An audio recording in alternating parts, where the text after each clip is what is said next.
ప్రభుత్వం రావాల్సినటువంటి చంద్రబాబు కల్లబొల్లి మాటలు నమ్మే రోజులు పోయాయని బద్వేల్ అదనపు సమన్వయకర్త నల్లేరు విశ్వనాథ్ రెడ్డి అన్నారు. కలసపాడు మండలంలోని ముదిరెడ్డిపాలు, లింగారెడ్డిపల్లె, నల్గొండపల్లె గ్రామాల్లో విశ్వనాథ్ రెడ్డి ఇంటింటి ప్రచారం నిర్వహించారు.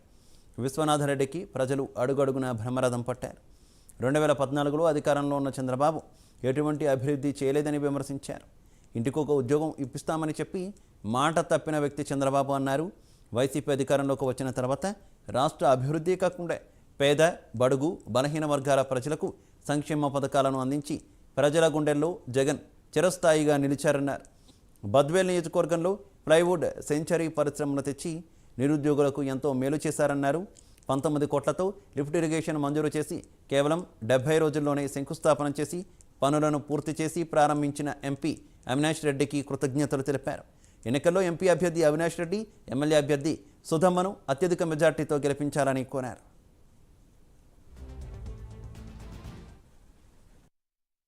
2014లో ఇదే పార్టీలు అన్నీ కలిపి బీజేపీ అయితేనేమి, జనసేన అయితేనేమి, తెలుగుదేశం పొత్తుతో రావడం జరిగింది.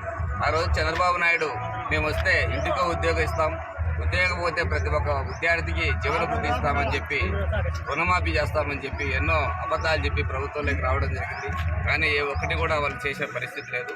జగన్ అదే 2019లో చెప్పిన మాట ప్రకారం మాట తప్పకుండా మడమ తిప్పకుండా దాదాపు 130 సార్లు బటన్ నొక్కడం జరిగింది. నేను ప్రజలను ఏం కోరుకుంటున్నానంటే, మనకు జగనన్న మన కోసం 130 సార్లు బటన్ నొక్కాడు. కేవలం మనం 2 సార్లు మాకు 2 బటన్లు నొక్కండి. ఒకటి ఎమ్మెల్యే అభ్యర్థి సుధా మేడం గారికి, రెండవది వచ్చేసి పార్లమెంటు సభ్యులు అవినాష్ రెడ్డి గారికి ఓటేసి గెలిపించాలని కోరుకుంటూ సెలవు తీసుకుంటాము. మా మండలం తరపున ధన్యవాదాలు తెలుపుకుంటడం.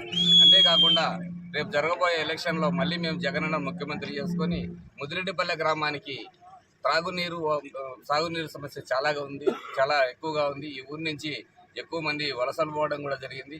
కాబట్టి ఎలక్షన్లు అయిపోయిన తర్వాత మన ముఖ్యమంత్రి అయిన తర్వాత ఈ ఊరికి కూడా మన తెలుగు కాలువ నుండి లిఫ్ట్ ఇరిగేషన్ కొట్టి ఈ ఊరికి కూడా సాగునీరు అందించేదానికి, వలసలు ఆపేదానికి ప్రయత్నం ఖచ్చితంగా చేస్తాం అని హామీ ఇస్తూ